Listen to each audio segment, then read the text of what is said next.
I'm a 29-year-old woman, and until 2 months ago, I was supposed to get married to my fiancé Liam. We were together for 3 years, engaged for 14 months, and had our wedding planned for late summer in Charleston. I'd already picked the flowers, picked the dress, and even started working with the band on our first dance song. Everything was locked in, from the caterers to the seating chart. My friends joked that I had it all figured out, and honestly, I thought I did too. Liam wasn't just a boyfriend to me, he was family, or so I thought. His parents treated me well enough, but the real bond was with his cousin Delia. She was loud, bold, always had a drink in her hand and an opinion to match. We clicked instantly. Delia was the one who took me out for drinks when Liam and I had our first big fight. She was the one who helped me pick out my wedding dress.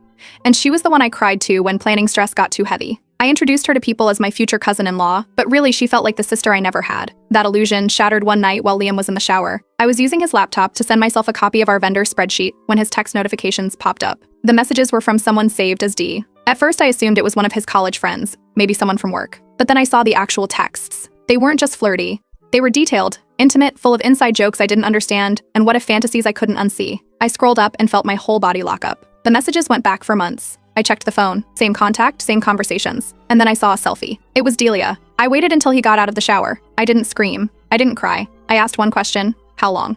He started backpedaling, claiming it was only emotional, that nothing ever happened physically, that she was going through something and he was just being there for her. He tried to spin it as a stupid mistake, some kind of misplaced loyalty. I didn't believe a word of it. I packed my overnight bag, left the ring on the kitchen counter, and didn't look back. By the next day, the wedding was canceled.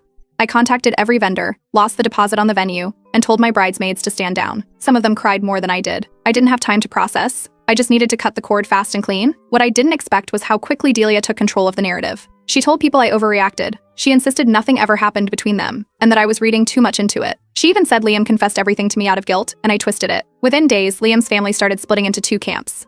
Some of them texted me to apologize, telling me they didn't condone what happened. Others, especially the ones closest to Delia, doubled down. According to them, it wasn't cheating if there was no physical contact. One of them actually said, "You're really going to call off a wedding over some texts?" My own family wanted to stay neutral. They hated what Liam did, but didn't want to make things worse. I understood, but it made me feel even more alone. Then things took a turn. Delia started posting online. At first, it was subtle. Memes about jealous women and protecting your peace.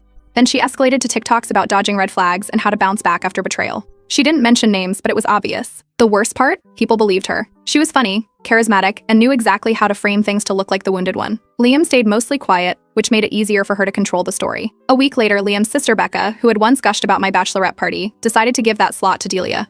The event that was supposed to be my bridal shower became a healing brunch, hosted in the same rented space. A few mutual friends showed up. One of them texted me after, apologizing. Said it felt weird, like watching someone decorate their house with furniture stolen from a wreck. I tried to ignore it. I deactivated my social media and stayed off my phone. But the screenshots kept finding me. Friends would send them just so I knew. One photo stood out.